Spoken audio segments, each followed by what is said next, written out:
Hey guys, Comrade, I'm Thomas the Hedgehog here, and today is a very special day because it's the 5th anniversary of a video that was released in 2015. It's called Shed 17 by Pauls Vids. I know, I bet you a lot of you guys, especially Thomas fans, have watched this before, and you got traumatized. I'm sorry to hear that though, but I watched it myself, and at first I didn't like it, but after watching it over and over again, and suddenly getting to know Pauls Vids, and yeah, I like Shed 17 even more, and even the original creator, Pauls Vids himself. I love that guy. He's such a really nice chap. I even followed him on Twitter, so if you wanna go follow him, I'll put the link in the description below. So today I'm gonna be reviewing Shed 17 for its 5th anniversary. So warning and spoilers, if you haven't watched Shed 17, link to the original video is in the description. But kids, if you're watching this, I'm warning you, this video is going to be discussing a lot of bad things, which include gore, violence, and this video may contain swearing. So yeah, please excuse my mouth, okay? Okay, so yeah, kids, please don't watch this video or Shed 17 at all. But for those older Thomas fans who want to see it, video link in the description. Okay, let's get started. So basically, Thomas and Friends is about, obviously, what Thomas and Friends is all about. Like, Thomas, Edward, Henry, Gordon, James, Percy, and Toby. But yeah. And, but the truth behind it is no children's fantasy. This whole story starts off with a man named Wilhelm Goetze, a German. Wilhelm Goetze, sorry. Wilhelm was born in 1903 in Munich, Germany, and he was friends with the Nazis. He is even a Nazi scientist until 1939 when World War II started. Then the reason why is because he and his son and wife fled to the UK, right, and then settled in Sodor, so they can live there for the rest of their lives. Hans was really smart too. After studying under his father, he went to university in the mainland UK, and then studying about biology and engineering. And then he invented this thing called biofusion, which is the process of splicing DNA and combining it with mechanical parts like wheels, engines,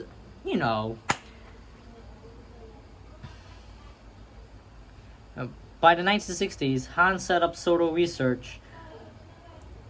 1962, or I don't know, I forgot. And then he met a woman Sodor research was located near Augsburg, and then lots of medical supplies and machinery were being supplied, and then Sodor research started from small to large, and is even connected to the Sodor rail system. Hans met a local woman named Abby Collins, and they got married. Abby's got pregnant, and they had a son named Thomas. Okay, I know what you're thinking. Yes, the human boy Thomas literally has the face of Thomas the Tank Engine. So yeah, Thomas loved trains, and his loving father gave him a camera. Yeah. So basically, Thomas is half half German and half British, because his dad is German, which his dad came from the Nazis, and sorry if this may be offensive to you Jewish people, and his mom is British because Sodor is part of the UK, or maybe native Sudriot, or maybe just maybe English or British, whatever.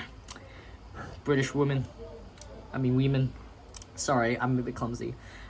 He loved filming trains, including steam engines, and he met an engine driver fireman named Keith Hartley, who's also the main character of this mockumentary or documentary based on fiction.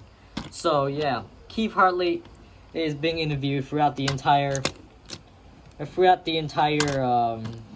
video, and along with Dr. Owen Roof, who's Hans Goethe's assistant, and so Hans loves steam engines too, so that's why he kept them That's why he kept steam engines for their services, like taking orders from the lab and all that stuff. As Sodor Railway grew, and they appointed a new controller, which is Sir Tom had, and he was, instead of being the fat controller that we know today, he's an evil bastard. Yeah, while Thomas was filming on the platform, Sir Tom had came to him and was like, "Oi, get off my fucking platform!" And they, yeah, I told you, this video contains strong language, so I apologize for my bad mouth. So yeah, and but a lot of people, the entire population of Sodor calls him fat bastard, and sometimes fat cunt too.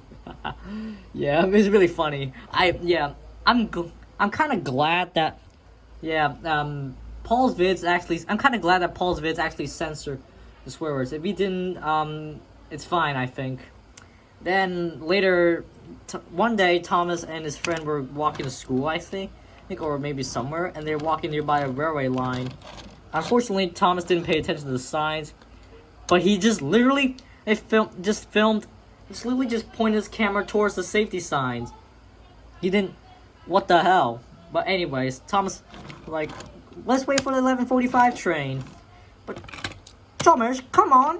It's always held up, and then suddenly, his friend was looking like that direction, and when Thomas turned his camera that direction, a train just came out of nowhere and just hit Thomas, and his arm went flying, and so was his camera. Yeah, Thomas won M2 Henry Free laugh at that part. Not gonna lie. Sadly, Hans was very traumatized by his son's death, so he took him to the lab in Sodor research, and then Hans invited his father Wilhelm, and yeah, in a few days the major laboratory was shut down, followed by shed number 17. Yeah, production was shut down, and they're working on the project with Thomas's body for almost a year. Almost a year later, our Sodor research reopened, and many people were invited to the grand reopening, and Thomas came out of the shed 17, but this time as a train. Thomas the fucking tank engine. Thomas woke up and looked at Keith Hartley and was like, Hi, Mr. Hartley. But yeah, Thomas still had the memories, but before he became biofused. And then a lot of people were screaming, one woman fainted, and Keith Hartley just went to the side of the shed and just threw up, like, ew. Yeah, and news spread quickly all over the world, and many people came to interview Keith Hartley for some reason. And he said, I became a bit of a celebrity. What was your reaction when you first came to meet Thomas the Tank Engine? Whenever they said that or something related to that, Keith Hartley keeps throwing up in every single one of his in every single interview that he has been featured in. Thomas's family refused to answer any more questions except one, which is, where Thomas worked on the railway, and their response was a fanatic no. Yeah. Thomas's organs and his skeleton, are stored inside his boiler, I think, and so they can help function the mechanical parts in his organs are meant to help maintain each other. That's why Thomas can move. Yeah. Similarly, Hans Wilhelm refused to biofuse any more people who wish to become engines or other types of vehicles, like a bus, like Birdie, for instance. Hold on, let me get Birdie. And yeah, he can't miss this video, since he made a few cameos in it, I guess. There. Oh. There he is. Yeah, by the way, I got that Tommy Birdie a while back, like last month, or maybe August, I think, or I don't know. I have to look through my photos again. And yeah, he's a really good fortune. What I mean by that, I mean he's really rare. This is an original Tommy Birdie, so it's my super good luck. Yeah, it came with the Thomas and Birdie's Great Race set. made by Tomy, and I'm really happy to have that model. Hold on, let me just get Terrence as well, because he's also a cameo in it. And later, so Tom had or the fat bastard just made a hostile takeover Sodor research and then began accepting people's requests to become biofused engines only for money. The first engine to be fired up was James. Yeah, right after Thomas. Now the reason why Pauls Vids chose James because he's so popular. I think he knew that James would become such a popular Thomas character like he is today. Even though sometimes James's personality, even though James became hated by the engines, sometimes but loved by the fans because of his bright paintwork right here. Anyways, there's video footage of James struggling to get up Gordon's Hill with the Express. That's because he was ill. Yeah, he was sick, so he couldn't get up the hill properly. He didn't have the money to be biofused, so basically just signed his life away. Yeah, anyone can be biofused, even though you don't have any money. Yeah. If you want to sign your life away, then yeah, you'll become an engine. But actually, in real life, please don't. Please be glad that biofusion does not exist at all in real life. Nothing to worry at all. So basically, yeah, however, there are more and more accidents. One day, Edward was filming for a new television show that's been announced.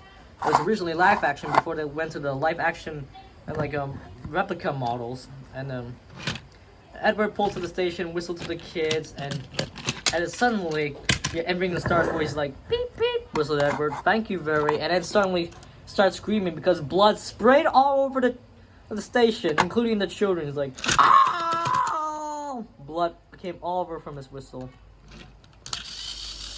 By the way, I still have this. I still have this Edward for a year. I'm still happy to have him. Yeah. Anyways, and then later, and I don't have Harold, but Harold the helicopter. Harold was so obsessed with aircraft that he requested Sodor Research to turn him to a helicopter. Went well, but he was banned to fly. And later, Mavis became the first ever diesel engine to be biofused. Wait, diesel is the first engine in the show. Yeah, no, no, actually. Speaking of diesel, he's got a bigger role in the sequel, which is Project G1. Speaking of, spoilers for Project G1, Edward's alive. Because it's revealed, Pauls Vids confirmed that on Twitter. Pauls Vids confirmed that Edward's still alive until Project G1. Yeah. So yeah, Mavis was the first to die when they filled her up with fuel or oil or whatever. Her organs were cooking from the inside, and her entire body caught fire, and then it was too late to save her life. So yeah, she's dead now.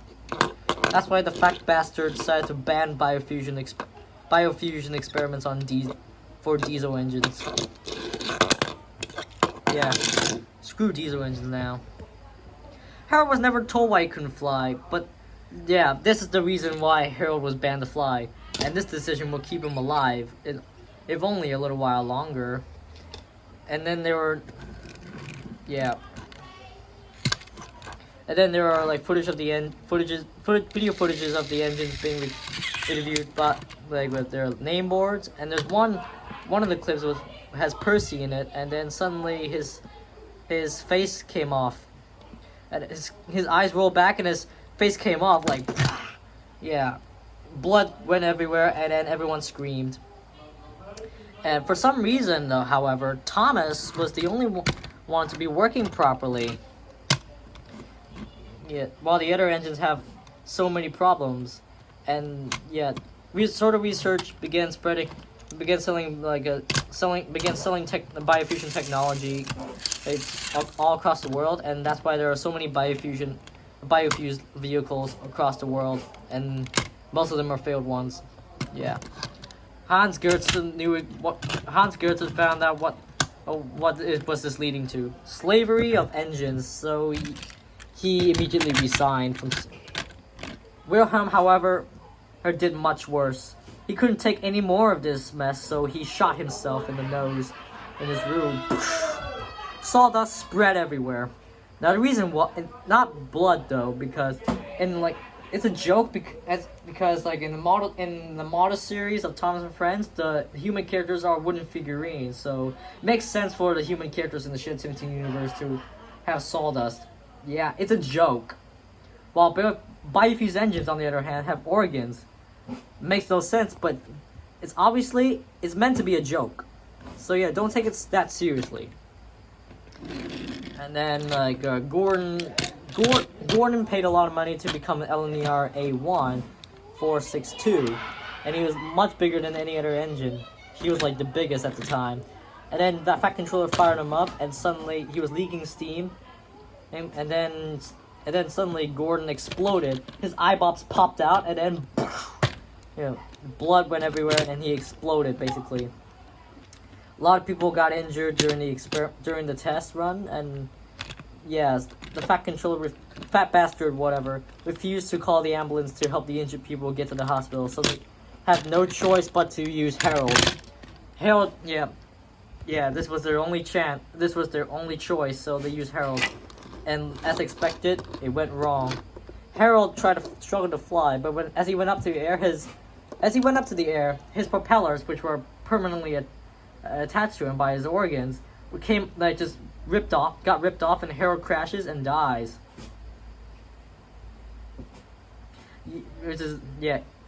The pilots and the injured people died too, I think.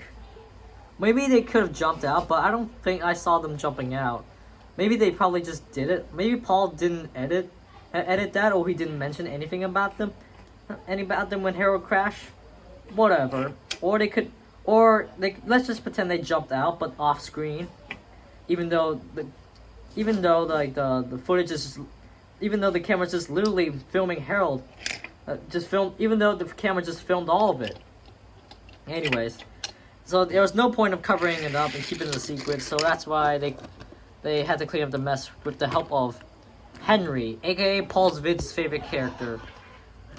Which is why Paul decided to make Henry a successful biofusion experiment just like Thomas, and give him like a bigger role than any of the failed biofusion experiments, Thomas is the main character, so his role is bigger. But Henry's role is big enough in the entire fan film or mockumentary. Henry is popular among the tourists and the locals. And he came to clean up the mess, and suddenly he was diverted to Shed 17 because the points were set wrong.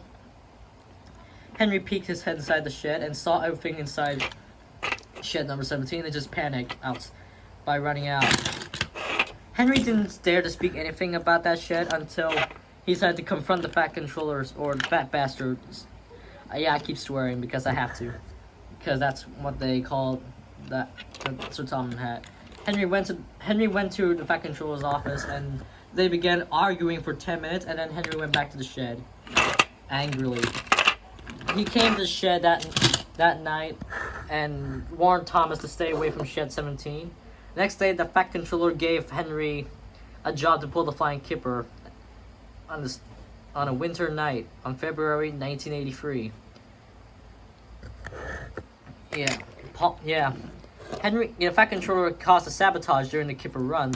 He put a spike between the points, making them frozen, so Henry can be diverted to a siding into a path of another train. And then Henry crashes, and the fuel tanker in front of him exploded. His driver and fireman then jumped out and died from the injuries, slowly, in snow. Cheer up, Henry. It wasn't your fault. Ice and snow caused the accident. Well, you did cause the accident, sir. It's just me saying that, not Henry. Because Henry didn't know. Henry, the fat controller sent Henry to crew to be scrapped instead of being rebuilt. Because crew in the Shed 17 reality a scrapyard instead of like the engine works. It's a scrapyard. One of the only scrapyards capable of handling organic material as well as engine parts.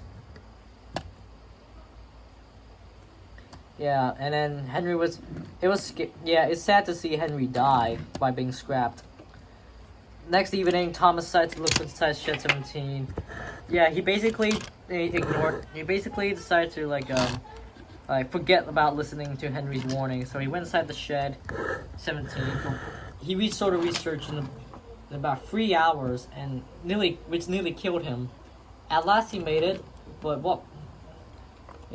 what's inside is no good. Thomas saw that there's so many clones of him dead and failed. Because Hans and Wilhelm were trying to get the perfect clone of Thomas in order to make a biofused engine to save Thomas's life. So yeah, Thomas found out that he's not the original human Thomas.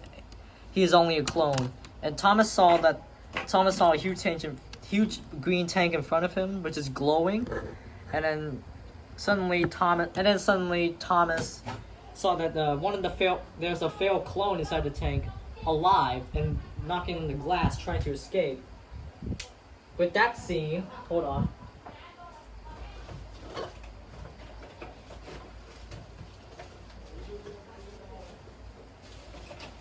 Hold on. I'm sorry. Ow.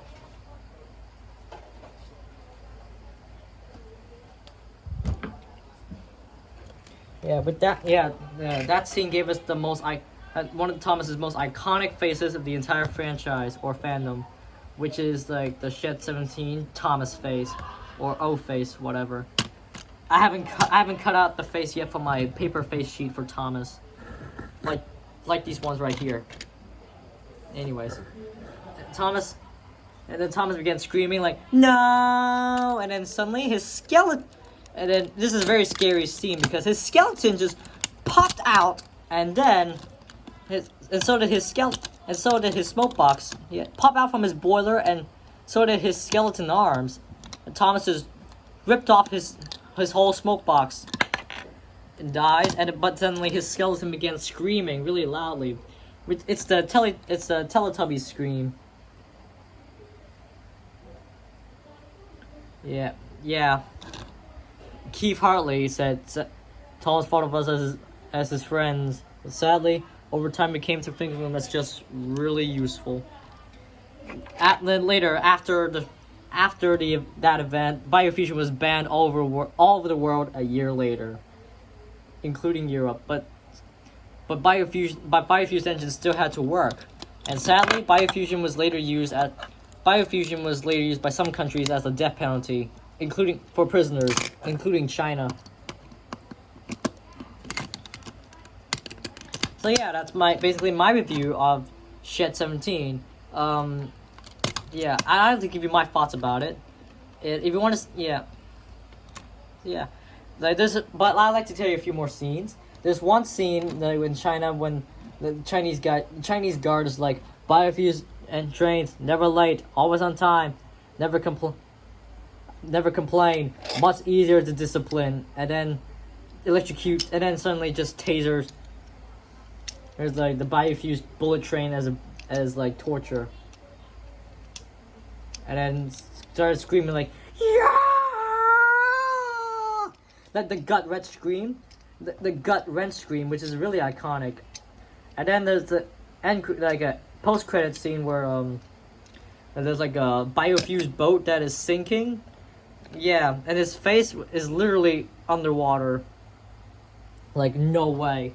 So that's the end of my review of Shed 17. But I had to explain how I found out about it. So basically, one day I found a video. Diesel D199, aka Trent Stanley, uploaded a new video which is another Thomas and Friends short called Shed Y4083. It took me years to figure out that it's actually the code number of a wooden railway Thomas, which is why wooden railway Thomas appears in that short. So yeah, and then I saw a lot of comments mentioning Shed 17. I had no idea what the hell that is. So I looked it up, and then for some reason began skipping many parts until I reached the end of this, the entire video of Shed 17, where Thomas's skeleton just pops out. I didn't know what it's actually all about though. So a few years, I never watched it again.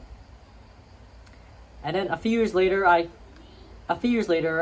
watched like Thomas 1 Ever 2 Henry Free's review of Shed 17, and then I learned more about it. And then after Pauls Vids made Thomas PC Adventures, I began watching Shed 17 again, all over again and again. At first I didn't like it, but after getting to know about Pauls Vids, like the guy himself, I started liking his content. I even watched Project G1 and Rolly the Coach and his latest project that he's working on, which is Thomas's PC Adventures. He uploaded 3 episodes already. So yeah, go subscribe to him. Even though he made Shed 17, which you guys probably hate. Anyways, so yeah, that's my review of Shed 17. Yeah, soon I'll probably do a review of the sequel, Project G1. Yeah, which will be coming soon. Maybe next year for its 3rd anniversary or something. Maybe shortly afterwards, or maybe in a few months, but I don't know. We'll see. Anyways, I even joined the live chat in some of his live streams.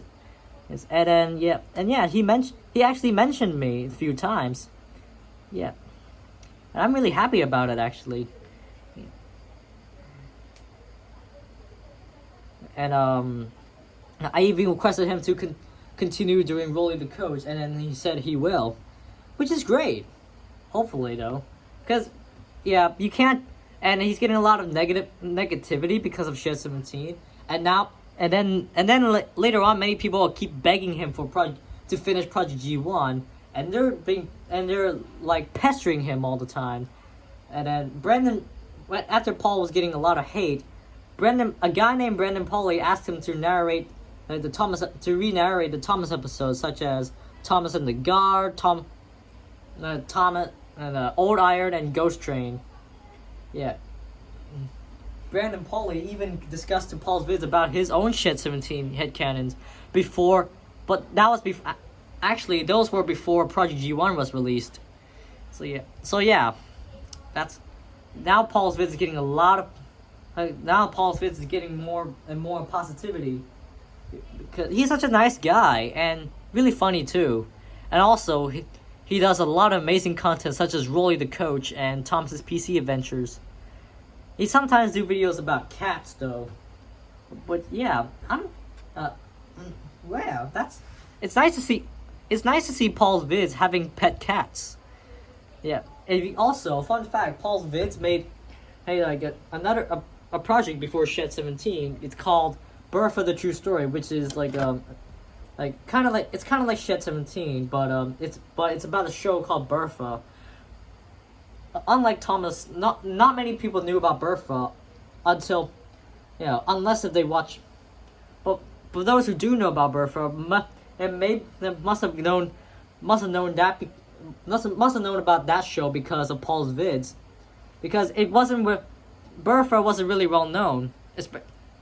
Yeah, but now there's gonna be a lot of people knowing about it only because of Paul himself.